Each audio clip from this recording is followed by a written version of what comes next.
Good evening, and welcome to Boston NewsNet. Much to our surprise, while we were on hiatus, news continued to happen in and around Boston. Here's a quick recap for some of the summer stories that you might have missed or just didn't care about. For many, the warm months of July and August mean taking trips to any one of a number of amusement parks in New England, where for a small fee, patrons can enjoy a variety of rides and attractions that allow them to experience the thrill and excitement of narrowly escaping a horrifyingly terrible death. Boston residents learned that this year they didn't have to go far from home for such an experience, as many discovered that the trips they'd been taking across our very own Longfellow Bridge were akin to playing a game of Russian roulette. A game of Russian roulette where instead of bullets, the gun shot many tons of twisted and rusting metal. In late June, transportation officials at the Department of Recreation and Conservation closed 2 lanes of the bridge to traffic, banned large trucks from crossing, and required subway trains to slow to 10 miles per hour when crossing, since apparently it makes the most sense to keep a 400-ton train loaded with passengers on a dangerous bridge as long as possible.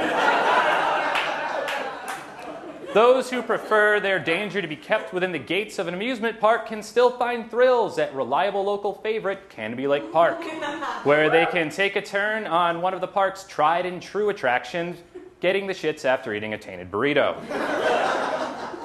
Manny Ramirez, the all-star hitter for the Red Sox who enjoyed wandering around Fenway's outfield when not selling grills on eBay, was traded to the Los Angeles Dodgers at the end of July.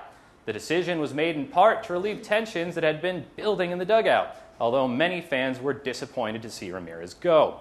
It will certainly mean that the phrase, "just Manny being Manny," which was used to describe the star's often mercurial behavior, will no longer be heard in Boston.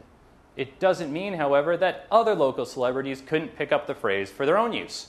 So when Jonathan Papelbon dances a jig following a game-winning save, fans could say, "just Papelbon being Papelbon." It follows that local politicians could use the rhetorical device as well to explain certain legislative decisions. We at BNN feel it would certainly save time to say, "just Menino being Menino," instead of trying to decipher what the mayor may or may not have been saying during one of his many potentially informative, albeit completely incomprehensible speeches. One story that made headlines throughout the country involved the unusual circumstances surrounding the capture of Clark Rockefeller, an enigmatic fugitive who was arrested in August by Boston police after allegedly abducting his daughter in the wake of a lengthy custody battle with ex-wife Sandra Boss. Investigators uncovered that Rockefeller was actually a con man named Christian Karl Gersestreiter, who had been traveling across America for 20 years, using the aliases Christopher Chichester, Christopher Crow, and Chip Smith to attain citizenship, employment, and eventually marriage. It was also discovered that the police in Los Angeles had some questions for Rockefeller, who, as Christopher Crow, had been linked to a 1984 disappearance of a California couple. Even this very theater was involved in the mystery, as Rockefeller had briefly taken classes at Improv Boston. While some have speculated as to Rockefeller's use of his improv education to pursue his spurious lifestyle, we at BNN are confident that it had little to do with his crimes. After all, not only did he use his skills to obtain a job and start a family, but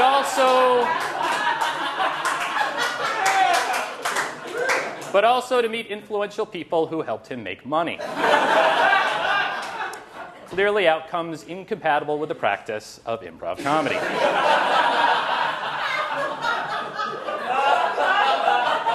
There are certainly other stories worthy of mention, but due to time constraints, we're forced to present a truncated list of faces and events.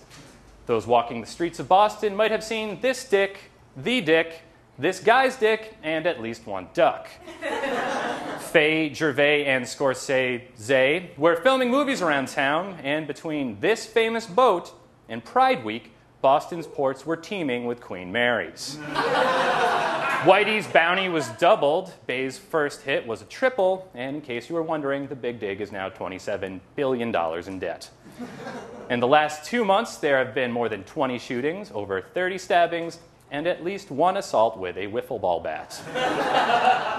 And the search for Reston the Rooster, Somerville's lovable, screeching male chicken, has been called off by his owners. We at BNN honor his memory with a brief moment of silence. As we bow our heads, feel free to imagine your own silent cock joke. And those were our top stories for July and August.